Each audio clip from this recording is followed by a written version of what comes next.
السلام علیکم ورحمۃ اللہ وبرکاتہ۔ ایک یہ سوال کیا گیا کہ ہمارے یہاں پر کچھ پیر صاحبان ایسے ہیں کہ جو نہ جماعت کے ساتھ نماز پڑھتے ہیں، اور وہ عورتیں بھی جو ہے نامحرم عورتیں ان کے پیروں کو چھوتی ہیں، وہ باقاعدہ عالم بھی نہیں ہیں، ان کے اوپر جو ہے وہ مختلف گناہوں کے الزامات بھی ہیں، جیسے مثال کے طور پر کسی کی زبین وغیرہ دبا لی ہے، تو کیا ایسا شخص پیر بننے کے قابل ہے یا نہیں؟ تو سب سے پہلے تو یہ ذہن میں رکھیے گا کہ پیر بحیثیت پیر کچھ بھی نہیں ہے۔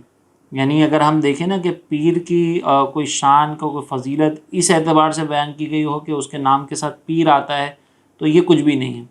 پیر کے جو کمالات یا پیر کی جو فضیلتیں ذکر کی جاتی ہیں وہ اس اعتبار سے کی جاتی ہیں کہ وہ دین کو سکھانے والا ہے، وہ اپنے وابستگان کی تربیت کرتا ہے دینی اعتبار سے، اور پھر وہ صاحب علم بھی ہو، اس کے پاس علم بھی اتنا ہونا چاہیے کہ وہ اپنے مریدوں کی تربیت کر سکے۔ اسی لیے ہمارے علماء نے جامع شرائط پیر کی شرط قرار دی ہے، جس کی تعظیم کی جاتی ہے، جس کی کوئی اپنی فضیلت بھی ہے۔ وہ جامع شرائط پیر کا مطلب یہ ہے کہ اس کے اندر کسی قسم کی کوئی بدعقیدگی نہ ہو، وہ صحیح العقیدہ ہو، مسلمان ہو، پھر وہ صاحب علم ہو، عالم دین ہو، تاکہ وہ اپنے ساتھ ساتھ اپنے مریدوں کی بھی رہنمائی کر سکے۔ پھر تیسری شرط یہ کہ وہ اعلانیہ گناہ نہ کرتا ہو۔ اعلانیہ گناہ کر رہا ہے، عورتوں کے درمیان میں بیٹھا ہوا ہے، نمازیں نہیں پڑھ رہا، نمازیں قضا کر رہا ہے، تو ایسا شخص جو خود جس کو تربیت کی ضرورت ہے، وہ کیسے دوسروں کی تربیت کر سکتا ہے؟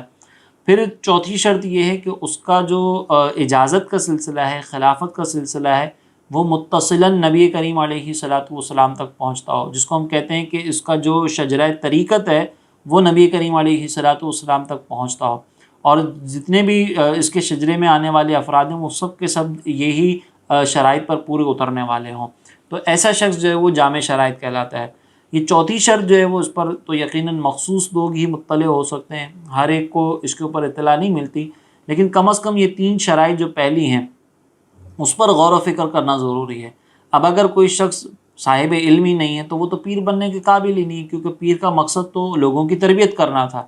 پیر مقصد یہ نہیں تھا کہ وہ صرف لوگوں سے جیبیں خالی کرواتا رہے، اپنی جو ہے وہ پراپرٹیاں بنواتا رہے، ایسا پیر ہے ہی نہیں، یہ پیر بننے کے قابل نہیں۔ پیر کا جو بنیادی مقصد ہے وہ یہ تھا کہ وہ لوگوں کی تربیت کرے اپنے مریدین کی۔ لوگ اس سے بیعت ہی اس لیے کرتے ہیں تاکہ وہ لوگوں کی اچھے انداز سے روحانی، باطنی، ظاہری تربیت کر کے ان کو نبی کریم علیہ صلاۃ والسلام کے محبت میں فنا کرے، اور پھر فنا پھر رسول ہونے کے بعد وہ لوگ نبی کریم علیہ صلاۃ والسلام کے فیض سے اللہ تبارک و تعالیٰ کا قرب حاصل کر سکیں۔ یہ مقصد تھا بنیادی طور پر۔ تو جو شخص دنیاوی اعتبار سے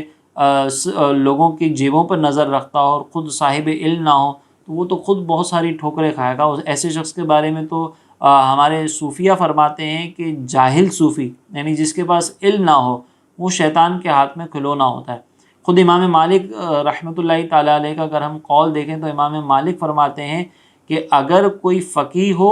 لیکن صوفی نہ ہو تو وہ ہلاک ہو جائے گا، وہ جو ہے نا وہ فاسق ہو جائے گا، وہ فسق میں مبتلا ہوگا۔ لیکن اگر کوئی صوفی ہو اور اس کے پاس علم نہ ہو، فقاہت نہ ہو، تو پھر یہ زندیق شخص ہے، یہ تو خود کفر کے اندر مبتلا ہو سکتا ہے۔ اور ایسے بہت سارے پیران اعظام ہیں، یا میں ان کو کہوں کہ سو کالڈ پیران اعظام ہیں، جو اپنے آپ کو پیر کے طور پر جو ہے وہ انہوں نے مشہور کیا ہوا ہے، عوام کے درمیان وہ بس مشہور ہو گئے، معروف ہو گئے کسی طرح گدی پر بیٹھ کر، تو وہ زبان سے کفریہ کلمات ادا کر رہے ہوتے ہیں۔ تو ایسا شخص تو خود بیچارہ لوگوں کی رہنمائی کا جو ہے نا وہ طالب ہے، تو ایسا شخص کبھی بھی پیر بننے کے قابل نہیں ہو سکتا۔ پیری مریدی کا جو کانسیپٹ ہے وہ بنیادی طور پر یہی ہے کہ ایک شخص جو ہے وہ اپنے مریدین کی تربیت کا ذمہ دار ہوتا ہے، اس پر لازم ہوتا ہے کہ وہ اپنے مریدین کی ظاہری، باطنی، روحانی تربیت کرے، اور پھر اس کے مریدین جو ہے وہ اس کی بات پر عمل پیرا ہو کر نبی کریم علیہ صلاۃ والسلام کی محبت میں فنا ہوں، اور پھر اس محبت کے فیض سے اللہ تبارک و تعالیٰ کا قرب حاصل کر سکیں۔ یہ پیری مریدی کا بنیادی کانسیپٹ ہے، اور پیر کے لیے ان چار شرائط پر پورا اترنا ضروری ہے۔ اگر کوئی ان چار شرائط پر پورا نہیں اترتا، جیسا کہ سوال میں مذکور ہے، تو ایسا شخص پیر بننے کے قابل ہی نہیں ہے۔ اگر آپ نے کسی ایسے شخص کے ہاتھ پر بیعت کی ہوئی ہے تو آپ پر لازم ہے کہ اس کی بیعت کو توڑ کر